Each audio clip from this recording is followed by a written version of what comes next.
Bom dia a todos vocês que estão participando do nosso webinar. Meu nome é Juliana, eu sou da área de marketing da InterSystems.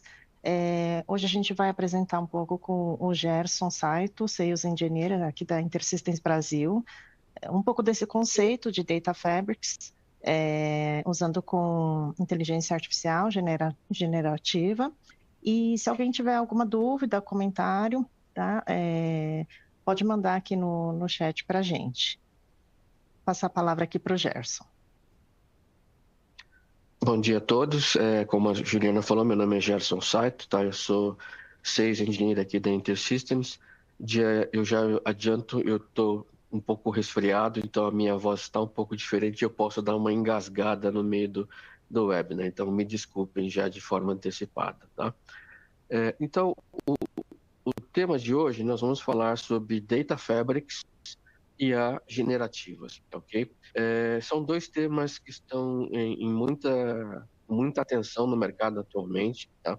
E, inclusive, nós chegamos a perguntar, né, para o ChatGPT, que é uma das IAs generativas mais conhecidas no mercado, quais seriam os casos de uso que a gente poderia ter para IA generativas usando ou como suporte um Data Fabric ou dentro do Data Fabric, né? Então, existem algumas respostas, né? Então, o Data Fabric, eu vou fazer uma passagem um pouquinho mais para frente sobre o que é especificamente, só para a gente nivelar o conhecimento. Então, a gente consegue fazer, né, toda uma análise contínua de dados, integração e tudo mais, permitindo que algoritmos de IA e machine learning usem dados mais atualizados, mais frescos, por assim dizer, para que você consiga ter um modelo sendo criado uma informação mais relevante. E aí a generativa ela também pode ser usada para simplificar operações de integração de dados e acesso às informações que o Data Fabric tem através de chats mais amistosos, em vez de a gente usar uma ferramenta, por exemplo. Algumas coisas interessantes, né? Isso aqui era uma previsão do Gartner em 2022, dizendo que sim, né? Até 2024, que seria esse ano, as implementações de Data Fabric quadruplicarão a eficiência no uso de dados. Então, qual era a expectativa do Gartner na época? Você ter a implementação de Data Fabrics para permitir que a integração de dados seja mais facilitada e mais automatizada, permitindo que você consiga ter toda a sua gestão de dados numa plataforma, de forma que a gente consiga ter todas as informações mais harmonizadas dentro de uma plataforma única de dados, para que elas possam ser consumidas tanto por humanos ou por outras aplicações que podem se tornar, por exemplo, uma inteligência artificial generativa ou não. Tá? Falando explicitamente do Data Fabric, e aqui de novo, né, uma definição do que o Gartner coloca no mercado, Gartner, Forrester, Ventana Research, todos eles têm suas definições que são muito próximas aqui do que é um Data Fabric. E aí a gente tem aqui, né, todo um desenho. Nós temos aqui na parte de baixo, tá, que nós chamamos das nossas fontes de dados, tá, aqui, bancos de dados transacionais, fontes de dados de terceiros, dados que estão no nosso legado, data warehouses, data lakes, data marts, que podem ser utilizados também. Um cloud storage como um S3 da Amazon, um Azure Objects, ou o que quer que seja, e outras documentações, perdão, e aplicações que podem fornecer informações como XML, JSON, PDFs, documentos. Tudo isso podem ser integrados através do Data Fabric.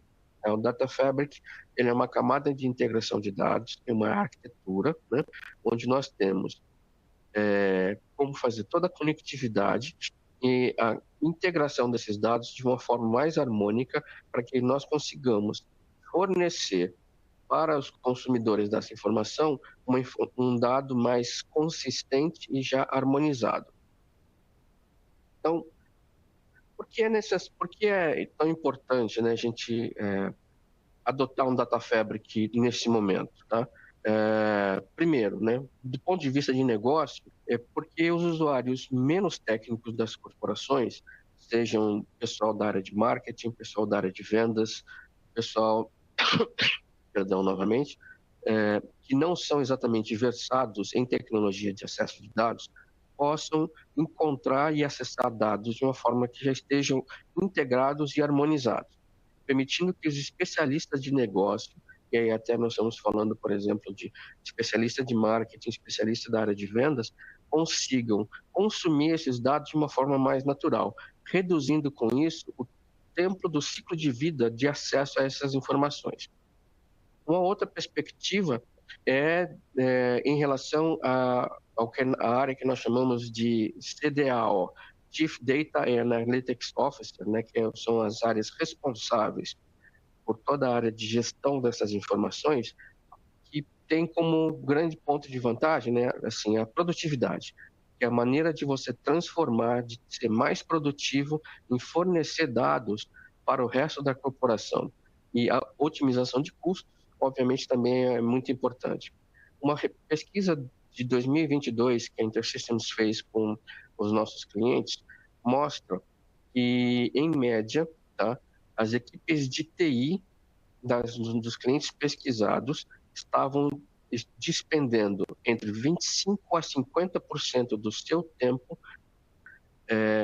produzindo integrações de saída para os dados, ou seja, eles estavam perdendo muito tempo executando pontes de acesso para os consumidores de dados. Então, eles estavam deixando de executar tarefas mais nobres, como integrar novas fontes de dados, alterar a modelagem em favor de simplesmente fornecer o dado para uma pessoa que precisa do acesso. Então, o uso de um Data Fabric permite essa otimização. Tá?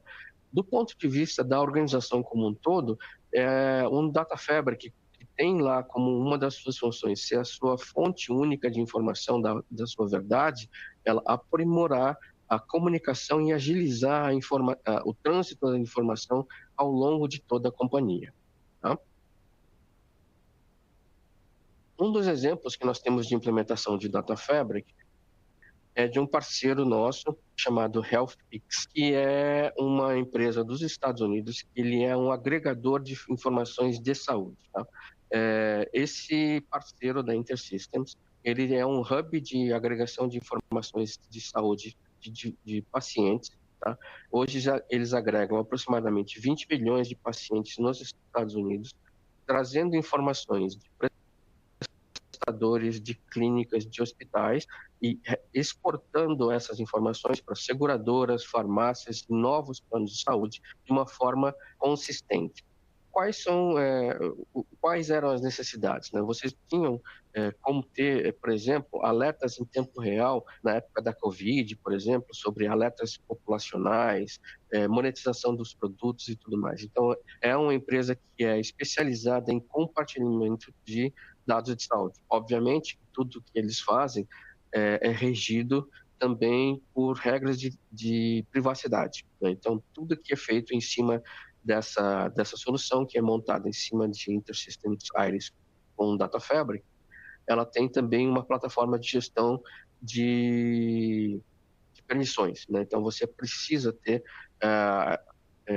toda a anuência dos pacientes para que os dados deles sejam compartilhados com outras entidades de saúde. Tá? Então, falando de um Data Fabric tradicional, né, isso é uma outra maneira de a gente enxergar. Eu tenho do lado esquerdo, né, o que é as minhas fontes de dados, né, aplicações de prateleira, streams de mensagem, provedores de serviços, dados externos da minha corporação, um data warehouse, um data lake, quaisquer outras informações.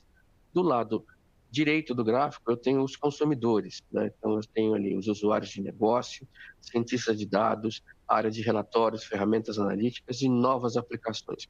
E o meio de campo disso é onde reside a arquitetura de um Data Fabric. Tá? Então, um Data Fabric, falando um pouquinho mais, né, com detalhe, ele precisa ter uma série de componentes para funcionar direito. Então, nós fazemos todas as informações fluírem através dele. Então, para isso, eu tenho que ter uma feature de conectividade, né? Eu tenho que ter mecanismos para me conectar com todas as fontes de dados que são necessárias e sejam integradas dentro da minha solução, dentro do meu Fabric.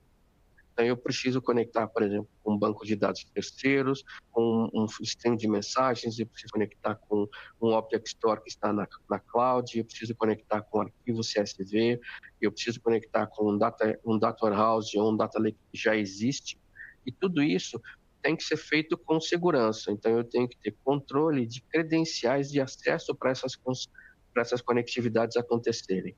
Uma vez que essa conectividade existe e é feita de uma forma segura, eu tenho que ter também a integração desses dados, porque esses dados eles precisam ser harmonizados, né? Então, eu tenho aqui exemplos, por exemplo, onde a gente fez uma implementação de um Data Fabric numa firma de investimentos, onde você tinha múltiplos sistemas, né, de gestão de vendas de ativos financeiros, e você tinha diversas formas de representar o mesmo ativo financeiro colocadas em sistemas diferentes. E a gente precisava ter uma maneira de fazer essa harmonização. Então, isso tudo tem que ser feito através dessa camada de integração de dados, que está atrelada à camada semântica do Data Fabric, que é exatamente onde nós armazenamos no nosso catálogo de metadados qual é o significado daquele dado, o que ele significa, o que ele é e como ele é representado internamente no Data Fabric e quais são as regras de transformação que eu tenho que aplicar para que os dados vindos de sistemas A, B, C ou D sejam traduzidos para o mesmo sentido, né? Isso tudo garante para mim o que nós chamamos da linhagem da informação, que é trazer para a garantia da origem da informação que eu estou apresentando no Data Fabric, tá? A gestão da informação ela tem que conter não só a forma de você trazer o dado para dentro, mas garantir a integridade e a qualidade do dado que você está trazendo para dentro do Fabric. E é por isso que eu tenho que ter um controle rígido sobre a ingestão dos dados e garantindo com isso a linhagem da informação, dizendo quando aquela informação foi ingerida e foi processada dentro do Data Fabric, passando pelas minhas regras de normalização e harmonização. Tá? Uma vez que esse dado já está normalizado dentro do Data Fabric, eu consigo já começar a aplicar ferramental de BI e análises pesadas dentro do próprio Data Fabric, fazendo modelagens, por exemplo, criando cubos de análise virtual que podem ser exportados para fora e podem ser consumidos por ferramentas como o Tableau ou Power BI. Tá?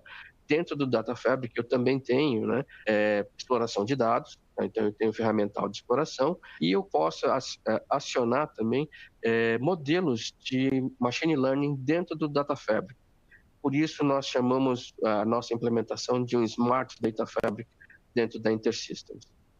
Aqui nós temos também a camada de processamento de linguagem natural, que é uma ferramenta que está caindo em desuso, em voga atualmente das LLMs, né? Então você usa hoje, é muito mais fácil você plugar uma LLM aqui para fazer uma análise, como eu vou mostrar daqui a pouco, e ainda manter um sistema de processamento de linguagem natural.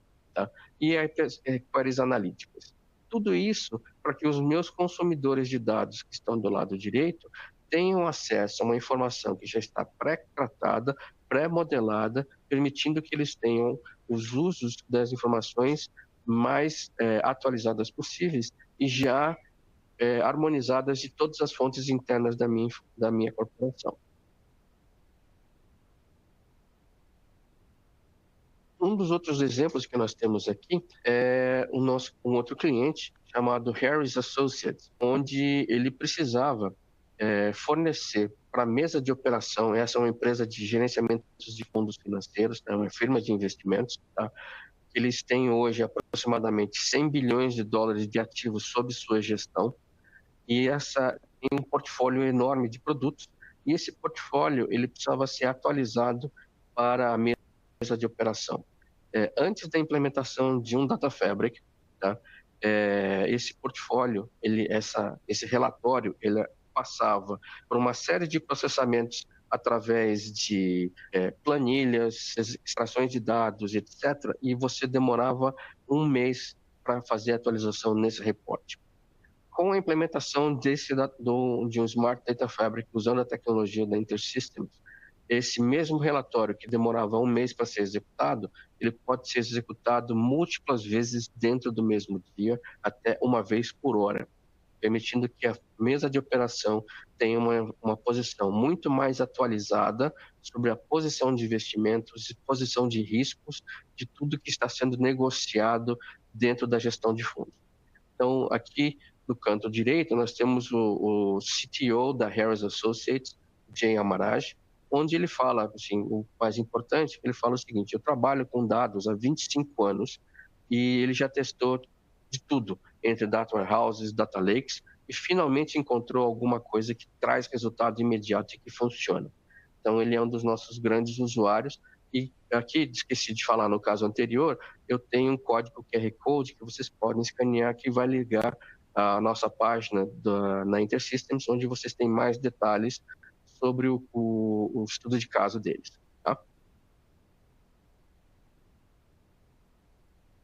Então, o que é um Data Fabric, Smart Data Fabric? Então, o Smart Data Fabric ele tem dois componentes principais, né? O que nós chamamos de um control plane, um plano de controle de todas as operações de ingestão de dados, de criação do metadado, de harmonização das integrações.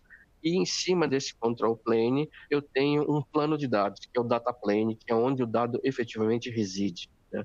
Então, essas duas entidades existem para suportar um data fabric. Então, eu preciso ter as duas coisas. Então, eu tenho um plano de controle, né? Eu tenho um plane de controle de toda a infraestrutura, de todo o funcionamento do data fabric, e eu tenho um outro plane de como o dado está sendo processado e precisa ser controlado também.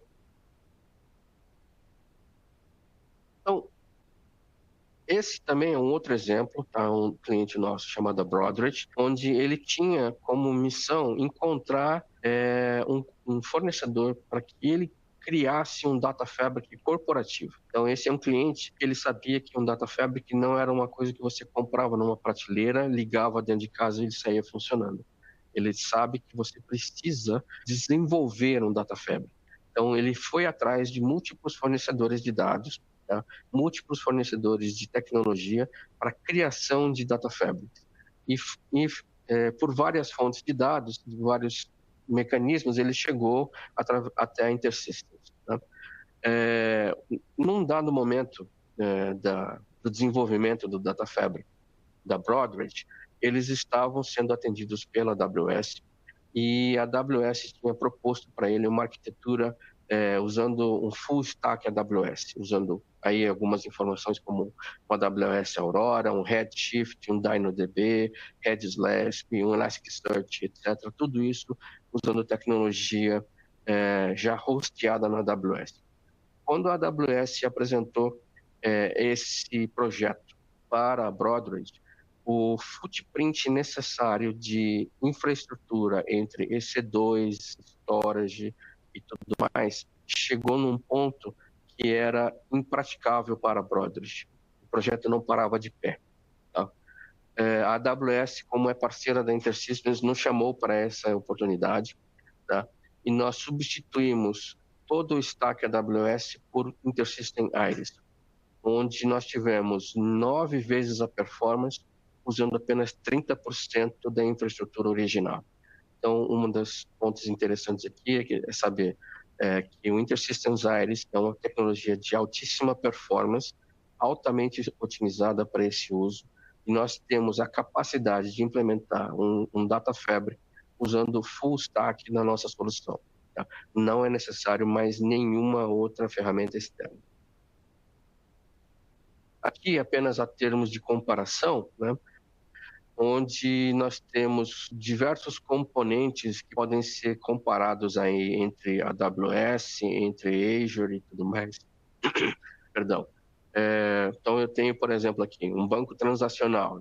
O Iris é um banco tradicional. O AWS usaria o Aurora ou um RDS. O Azure iria usar o Azure SQL ou Cosmos. Aí, um banco analítico, nós temos dentro do próprio Iris. A AWS iria usar um Redshift.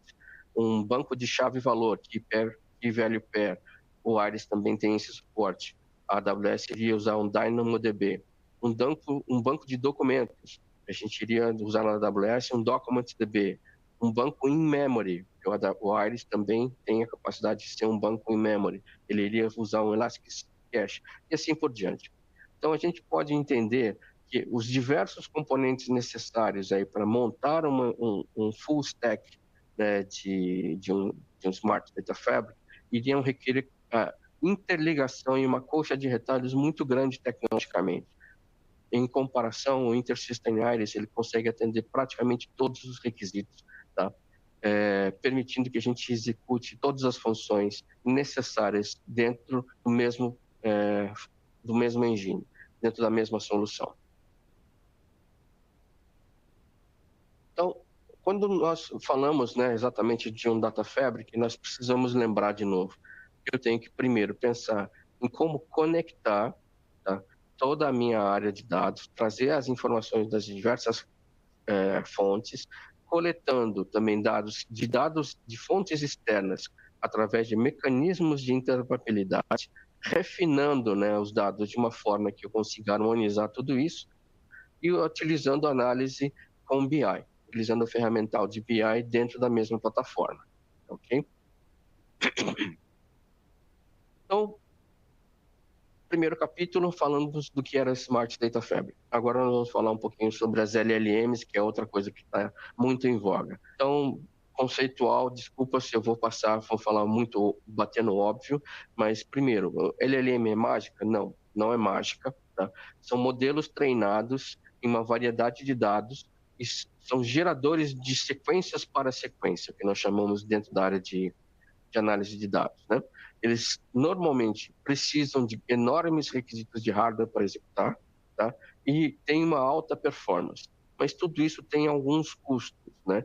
Então, exemplos de GAIs generativas aí, os mais comuns, né? Tem o OpenAI, que é o ChatGPT, que é o mais comum, o Bard, e Copilot e tudo mais.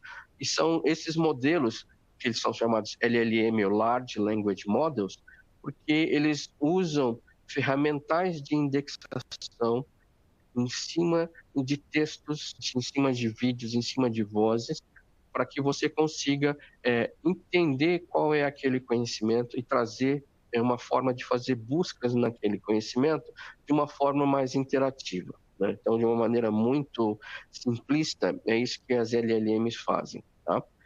E aí,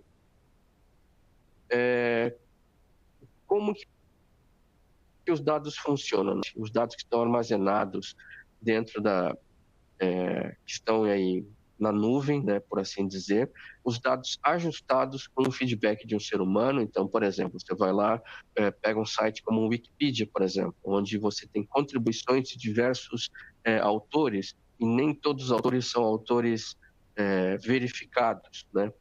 Então, você precisa fazer uma curadoria do que vai ou que não vai ser usado como fonte de conhecimento para um modelo, um LLM. Tá? Então, você precisa ter a facilidade de fazer uma edição, de fazer algum ajuste de conhecimento, e para isso você, obviamente, precisa ter conhecimento de causa. Então, não é qualquer pessoa que pode fazer isso.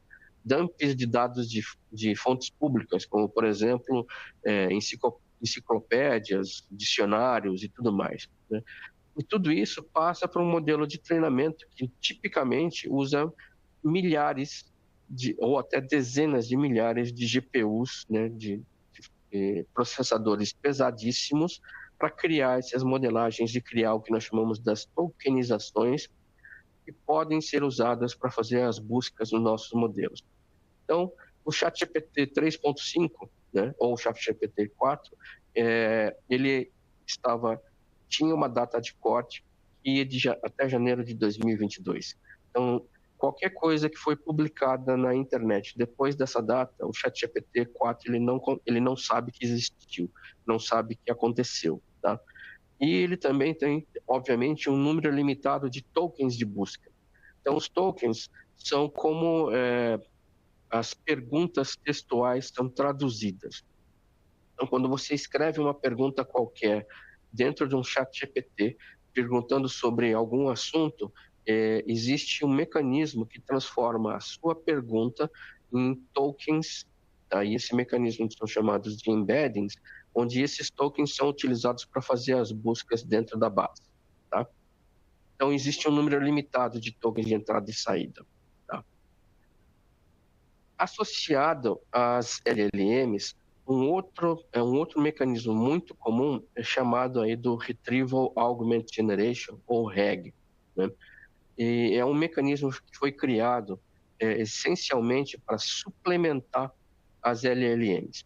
Então, uma LLM, por exemplo, como o ChatGPT-4, tem uma data de corte de janeiro de 2022, ele precisa ser suplementado com algumas informações que já foram criadas nos últimos 2 anos, né? um ano e 6 meses, até agora, né?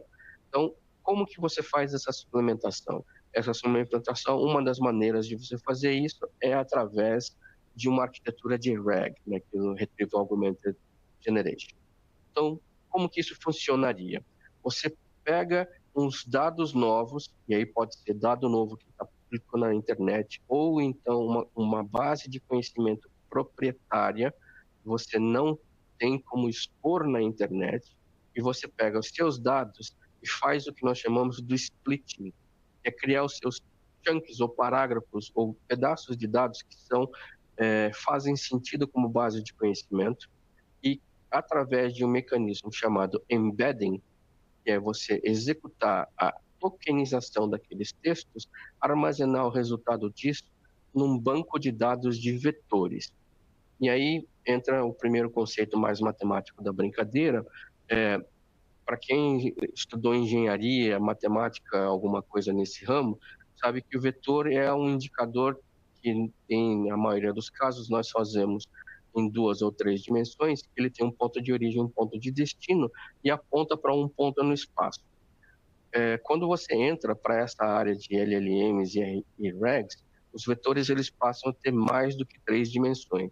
Tipicamente, eles têm 10, 12, 16 dimensões, vai depender aí do tipo de embedding que você faz, mas você vai fazer uma análise multidimensional em cima do seu texto. Então, esses vetores, eles armazenam informações sobre o que é aquele texto e como ele foi analisado pelo mecanismo de embedding para que ele possa ser buscado.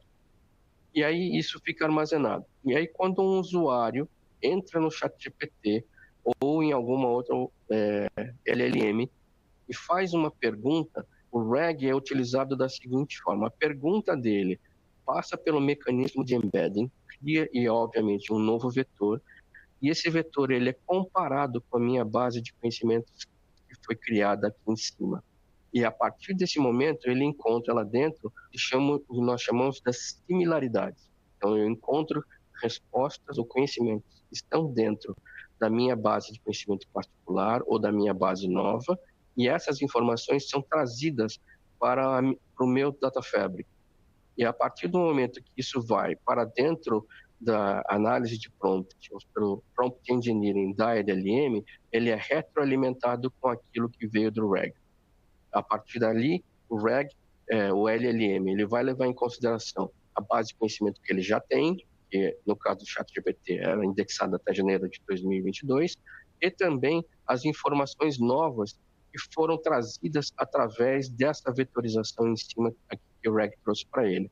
Ou seja, ele está suplementando a inteligência da LLM com conteúdo novo, que pode ser recém-criado, ou com conteúdo proprietário de uma base minha que não pode ser exposta na internet. Então, esse mecanismo, essa arquitetura RAG, ela é muito utilizada dentro de LLMs, onde eu preciso, por exemplo, encontrar ali conhecimentos mais específicos da minha corporação. Eu tenho uma base de conhecimentos, eu tenho, por exemplo, a base de contatos do meu CRM, e eu preciso trazer as soluções que estão dentro do meu CRM para um chatbot mais inteligente. Tá?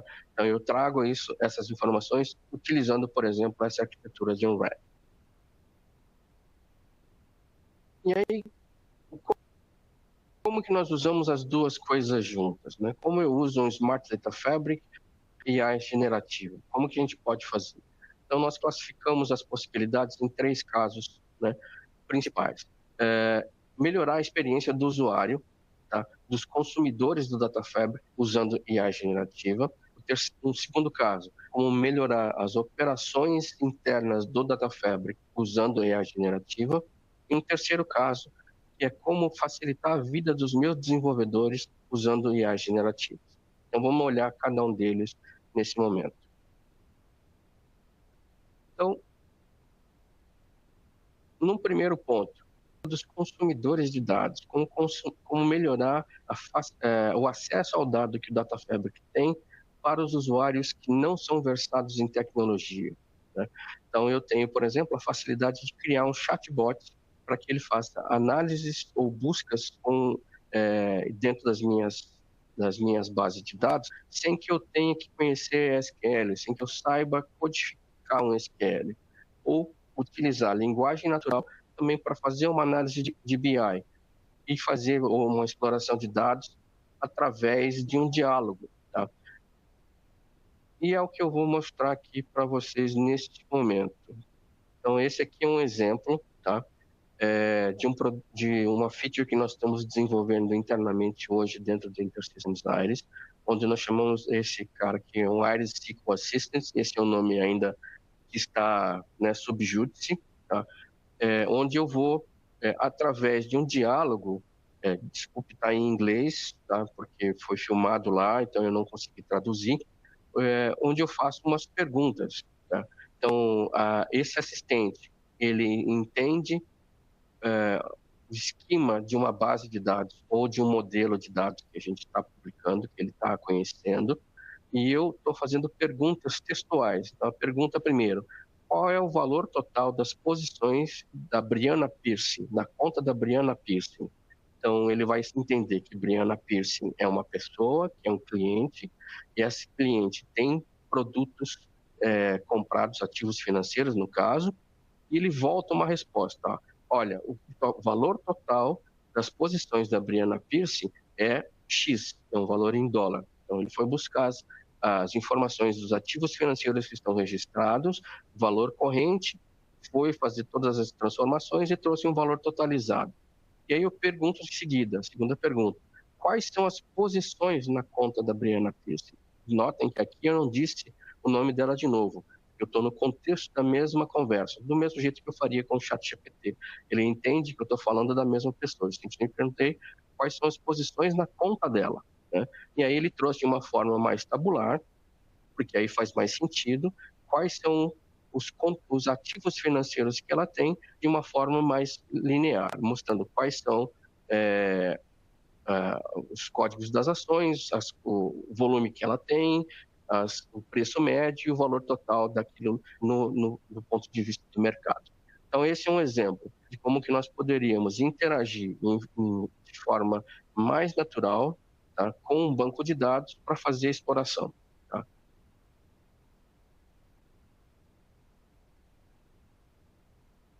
O segundo ponto que nós podemos trazer é as operações internas de um Data Fabric serem mais facilitadas utilizando IA generativas, né?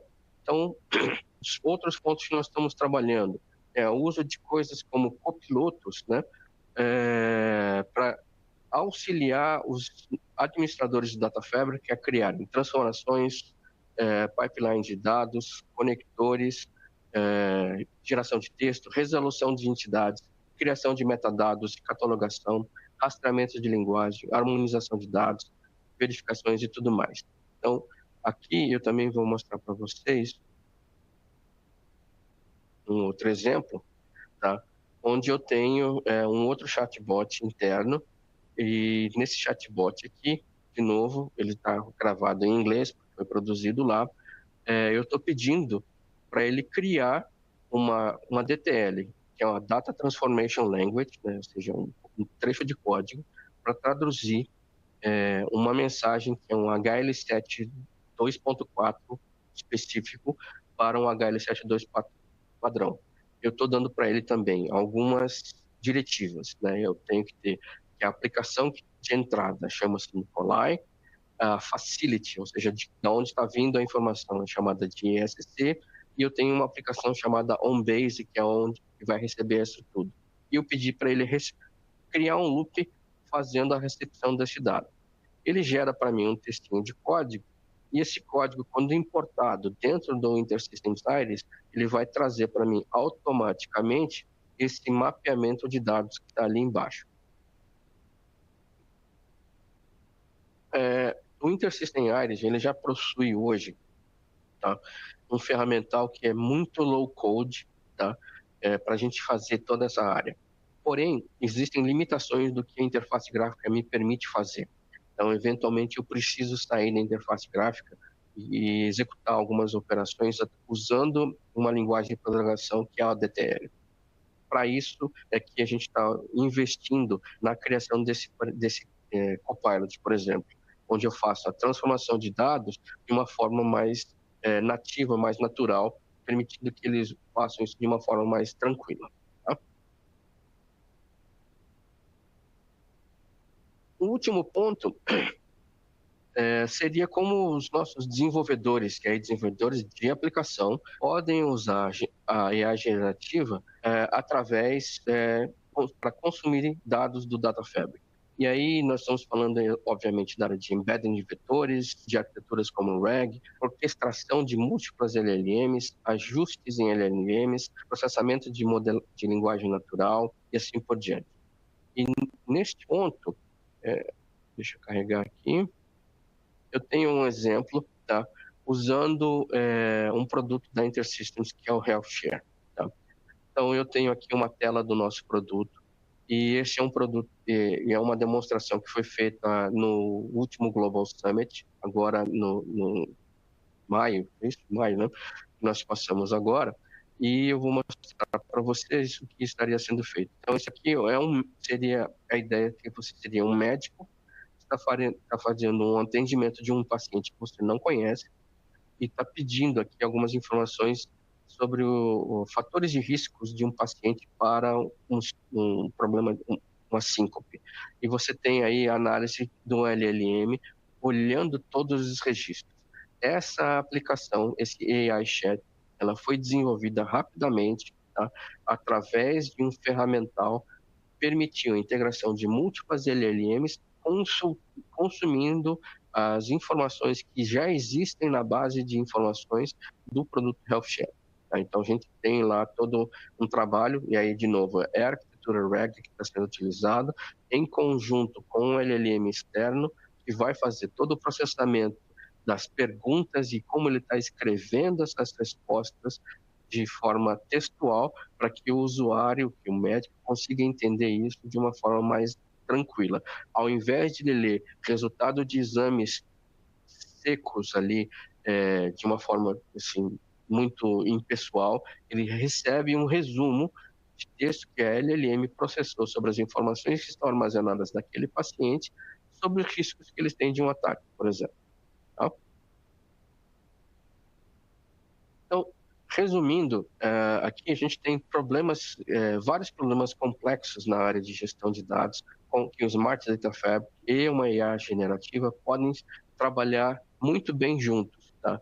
Então, nós temos a IA generativa e IA sendo utilizados, o Smart Data Fabric para alimentar um LLM já existente, e aí uma das grandes invenções é a arquitetura do RAG, e o InterSystems Iris, hoje, ele já oferece suporte ao que nós chamamos do Vector Database. Então, naquela tabela que eu mostrei alguns slides atrás, eu não tinha colocado um Vector Database, mas hoje ele está no que nós chamamos de uma versão preview. Tá? Então, Early Access é a partir da versão 2024.2, o ponto 1, o ponto 2 agora não me falha a memória, eu tenho acesso a uma feature de busca vetorial dentro do Iris. Tá? O nosso plano é que até o final do ano esse Vector Database seja colocado em GA, que é General Availability. Tá? A abordagem também do Smart Data Fabric com o Copilot é muito interessante e também é uma coisa que nós estamos investindo. Tá? Então, nós estamos criando as integrações, os copilotos, permitindo que os nossos usuários busquem as informações dentro do Fabric de uma forma mais natural, tá? E também para melhorar a eficiência dos nossos desenvolvedores.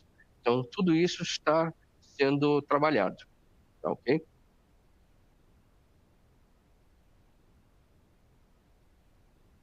Para quem não conhecemos ainda, né, a gente vai falar rapidamente aqui, a InterSystems já está presente em aproximadamente 80 países no mundo, 86 países desses 80.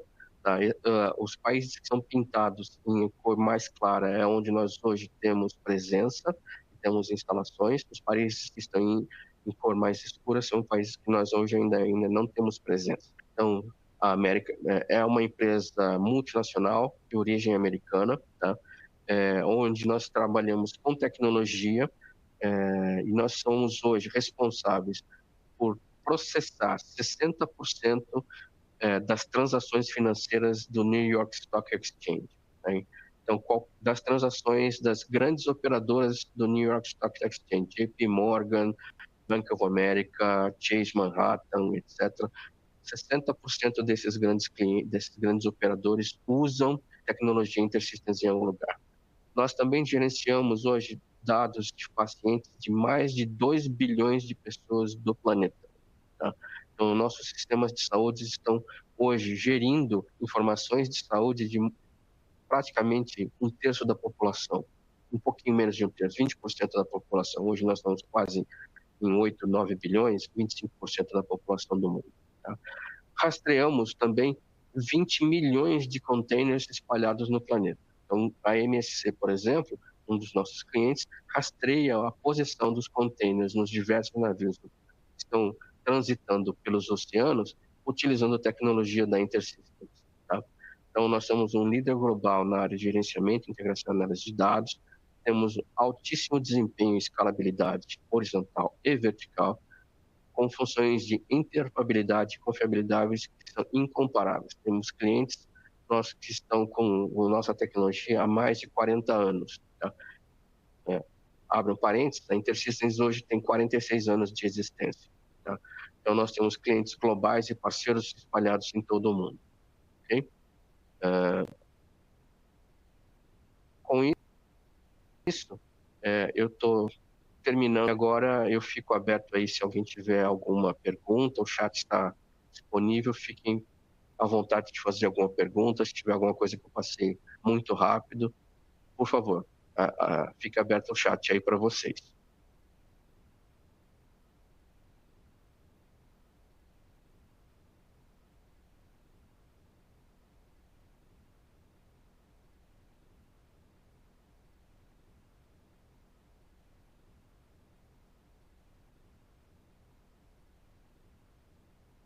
Bom, opa, vamos ver, tem alguém. Apareceu uma pergunta aqui. Existe alguma questão de idioma com RAG, LLM e Vector Search? Essa é uma excelente pergunta, tá, do Júlio Esquerdo. Sim, existe. Tá? Deixa eu voltar aqui só para o slide do RAG, para a gente poder.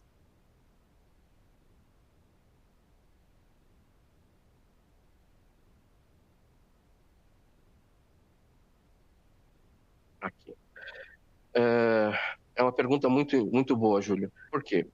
Quando nós executamos a operação de embedding, tá? A operação de embedding, que é transformar o conteúdo textual de algum dado, de alguma informação em um vetor, existem dois fatores que a gente precisa, obviamente, levar em consideração. Primeiro, a linguagem no qual a informação está escrita e qual é o conteúdo que do tipo de conteúdo que eu estou tratando. E aí o tipo de conteúdo eu não estou falando se é um documento, se é vídeo, se é áudio ou se é uma gravação. Eu estou preocupado em saber se eu estou falando, por exemplo, de uma informação que é jurídica, se é uma informação da área de saúde, se é uma informação da área de constituição, se é alguma coisa de área de informática. Essas variantes tornam a necessidade de eu criar mecanismos de embedding que sejam particularizados. Então, eu tenho algoritmos de embedding que são especialistas, por exemplo, em indexar, tá, conteúdo médico para a área de oncologia. eu tenho outro mecanismo de embedding que é especializado em indexar conteúdo médico de farmacologia. Então, o mecanismo de embedding ele é suscetível à linguagem no qual ela está escrita e também em qual assunto ela está, de qual assunto ela está discursando. Então, esse mecanismo de embedding em RAG, ela precisa levar isso em consideração. Então, quando a gente está falando, por exemplo, de usar um mecanismo de embedding do RAG para que ele indexe, por exemplo, uma base de conhecimentos interna minha, essa base de conhecimentos ela tem que estar escrita esperando, né, numa única linguagem que, por exemplo, para nós seria o português brasileiro. Se eu fosse uma empresa alemã, essa base de informações poderia estar escrita em alemão. Se eu for uma empresa global, ela pode ter múltiplas linguagens ou ela precisaria ser traduzida para uma linguagem comum. Então, existe realmente uma necessidade desse planejamento. Então, você precisa saber, primeiro, óbvio, né, em que linguagem o usuário vai fazer a pergunta, em que linguagem os dados estão armazenados na minha base particular, para eu escolher um mecanismo de embed que consiga entender as duas coisas. E esse dado, eu também tenho que entender um pouquinho do que é o dado para escolher um mecanismo de embed que seja mais eficiente. Ok? Vamos lá, tem uma outra pergunta aqui. O Daniel, com a solução da InterSystems eu consigo fazer tudo on-prem ou preciso ainda de soluções de outros fornecedores? Daniel, a solução da InterSystems ela pode ser 100% on-premise, ou seja, instalado dentro da sua casa, dentro do seu firewall, ou pode ser inteiramente numa nuvem. Então, a gente é agnóstico à instalação. Eu posso funcionar, como eu mostrei o exemplo da Broadridge, está funcionando 100% em AWS, e eu tenho exemplos que estão funcionando 100% em Azure, ou até em ambientes híbridos, usando os diversos fornecedores. Ok? Tipicamente, né, como eu falei, a única coisa que provavelmente a gente precisaria discutir é sobre os mecanismos de embedding. A InterSystems ela não está no mercado oferecendo mecanismos de embedding particulares. Tá? Nós temos suporte a esse mecanismo que é feito através do que nós temos nos cookies dentro do Vector Search. Então, eu vou fornecer alguns mecanismos de embedding open source dentro da ferramenta, mas não são, obviamente, os melhores ou os especialistas do mercado. Então, você eventualmente precisaria ir atrás de um fornecedor de alguma tecnologia de embedding específico para o conhecimento da tua solução. O Francisco perguntou aqui, quais os passos principais que a empresa para poder implementar a IA generativa com Data Fabric? Esses passos são bem extensos, tá, Francisco? Porque para começar a implementação de um Data Fabric, ela requer já um mindset, né, uma preparação interna meio pesada, né, onde você precisa ter uma área de gestão de dados mais centralizada. Quando você entra numa jornada de um Data Fabric, normalmente você passou por uma dor de cabeça muito grande tentando fazer a integração ponto a ponto dos seus diversos sistemas de dados e você gera um quebra-cabeça, né, que nós chamamos de uma teia de aranha, né, que do ponto de vista operacional é ingerenciável. Né? Para resolver esse problema é que o Data Fabric foi criado do ponto de vista de arquitetura. Então, o primeiro passo é ter uma área de gestão de dados centralizada, onde vai ter toda a política de gestão de dados, de como fazer essas integrações e como elas são feitas. A partir do momento que você passa por esse passo e começa a consumir dado do outro lado, você pode aí usar um LLM com um dado que já esteja harmonizado. Mas é uma jornada de múltiplos passos e depois, se você precisar, a gente pode conversar mais a respeito. É uma discussão meio longa. O Marcos Lima pergunta se existe algum projeto aqui no Brasil. E falando que realmente fala que a InterSystems está um pouco atrasada em relação às empresas, em alguns projetos. Isso realmente é verdade, o Marcos. Aqui no Brasil, nós não temos ainda nenhum projeto em produção. Existem discussões que estão sendo feitas com alguns parceiros e com algumas empresas, mas nada que esteja em produção. Tá? A Margarete perguntou que ela fez um treinamento na plataforma do Iris Health. O Data Fabric do InterSystem é que fosse uma camada de arquitetura construída em cima da plataforma do Iris Health. Não é bem isso, tá, Margarete? O Iris Health, ele é um produto, tá? É um RP na área de saúde, que ele usa todo um ferramental que o Iris sozinho tem para criar essa solução. Então, ele tem, além da camada de dados e tudo mais, ele tem uma camada de aplicação propriamente dita, que é desenvolvida. Um Smart Data Fabric com Iris, ele, de novo, ele não é um produto, é uma arquitetura. Então, eu tenho hoje um produto que, na verdade, nós chamamos de produto, mas ele é um toolkit, que é o InterSystems Data Fabric Studio, tá? E é uma ferramenta generalista, tá? Onde nós ofertamos para os nossos clientes a possibilidade de começar um Data Fabric de uma forma um pouco mais acelerada. Por que nós chamamos de um toolkit? Porque dentro desse toolkit eu não tenho um modelo de dados comum. Tá? O HealthShare ele tem um modelo de dados proprietário dele. Tá? Um Data Fabric não tem tipicamente um modelo de dados comum, porque vai depender da sua implementação e de o que a gente está trazendo dado. Então, no Data Fabric Studio, eu também não tenho esse modelo. Eu tenho que criar essa modelagem, eu tenho que criar um catálogo de metadados. E, a partir dali, conectar as minhas pontas para trazer essas informações para dentro. Então, parece igual, mas não é 100% a mesma coisa. Então, o HealthShare, ele é um produto separado que vai continuar tendo sua existência e vai continuar sendo melhorado, ok? O Júlio está perguntando sobre o Iris SQL Assistance que eu mostrei aqui, que está em beta. Isso aí, como eu falei, né, ele está sendo desenvolvido internamente, tá? Nós estamos trabalhando em cima disso. A base dele, obviamente, é a funcionalidade de Vector Search, então ele tem que ter um mecanismo de RAG, e nós estamos desenvolvendo isso.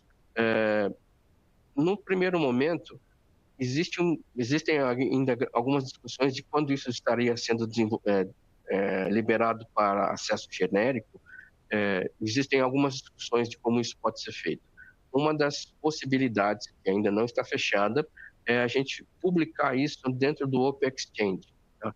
Para quem não conhece, o Open Exchange ele é uma parte da comunidade de desenvolvedores da InterSystems, onde nós publicamos pequenas soluções que estão disponíveis para qualquer usuário da ferramenta InterSystem utilizar de forma aberta o que está publicado lá.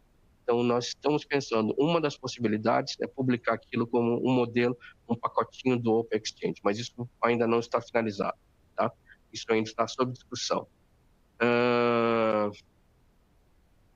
ferramenta generalista em modelo SaaS própria, quando nós estamos, do que eu acabei de falar agora, né, do Data Fabric Studio, sim, ela é uma ferramenta, como eu falei, generalista para a criação de um Data Fabric. Ele é ofertado hoje como um Managed Service. Tá? Então, deixa eu explicar um pouquinho o que é isso. É um serviço gerenciado que é hosteado em alguma nuvem. Tá? A InterSystems ela não tem infraestrutura de nuvem própria. Então, quando um cliente vem atrás da gente querendo essa solução do Data Fabric Studio, eu peço a ele em qual nuvem pública ele gostaria de usar. Azure, AWS ou Google, tá? Qual delas ele vai querer usar. E o cliente que escolhe, e a gente implementa essa solução, o Data Fabric Studio, na conta de nuvem pública que o cliente escolheu. Tá? Então, é assim que funciona. Então, eu não sou fornecedor de infraestrutura de nuvem, eu presto de serviços gerenciados para essa implementação. Ok? Júlio Esquerdo está fazendo mais uma pergunta. Existe alguma demo disponível no Open Exchange, passo a passo, com demonstração de RAG LLM? Olha, Júlio, eu acho que no Open Exchange ainda não. Tá? O que eu vi foi algumas coisas que foram publicadas no GitHub. Tá? O GitHub, existe também um GitHub dentro da InterSystem. E lá na InterSystem tem alguns desenvolvedores e alguns parceiros que publicaram algumas demos. se não me engano, os demos que foram executados lá no Global Summit estarão disponíveis em algum momento no GitHub. Aí é só ficar de olho ali nas chamadas para terem acesso a essas informações. Bom, essa acho que foi a última pergunta, mas nós já estamos chegando no limite do nosso horário. Tá? Então, eu acho que com isso a gente pode encerrar. Gente, muito obrigado pelas perguntas. Foram excelentes as perguntas de vocês. Muito obrigada pela participação a todos. Um bom dia.